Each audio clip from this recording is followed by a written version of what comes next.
जज साहेब आजिकल जुगरे एभଳି ଏକ କେସ୍ କରିବା ନିହାତି ହାସ୍ୟାସ୍ପଦ କଥା।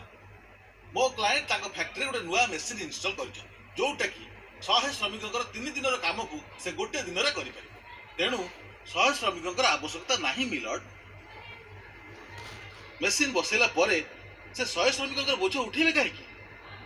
ସେ ଜଣେ ବିଜନେସମ୍ୟାନ, ସେ ଭଗବାନ ନୁହନ୍ତି ଯେ ଏମାନଙ୍କ କଥା ଚିନ୍ତା କରିବେ। हाँ से भगवान नुहति से भगवान नुहति जे एमानक अधिकार को छड़े ये भगवान नुहति जे सेमान को अधिकार छड़े नेबे जो माने वर्ष वर्ष धरी गधबळी खटी आछथि सेमाने आज फैक्ट्री पे बोझाई गो जो श्रमिक माने वर्ष वर्ष धरी गाई गोरु भले खटी निज रक्त को पानी कर दै छथि।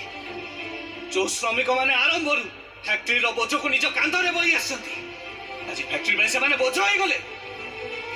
आज फैक्ट्री बड़ी बड़ी एते बड़ हेलान को सेमान को छटई कना नुआ मशीन बसिबो।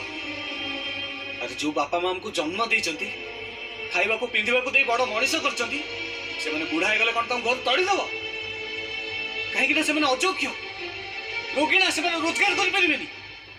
बाप माँ को कथा अलगा, श्रमिक मान कथा अलगा। किछि अलगा नुहे रन किछि अलगा नुहे।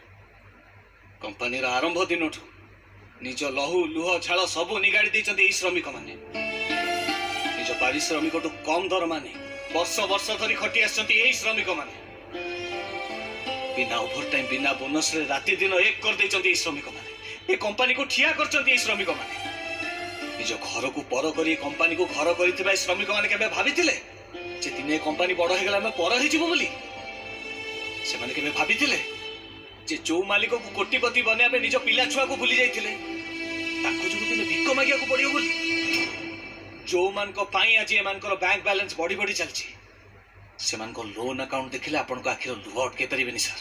एमान को चलिबा व्यवस्था न करी छटई कर देले एमान को पाखे आत्महत्या छड़ा कोनोसी बाट नहीं सर।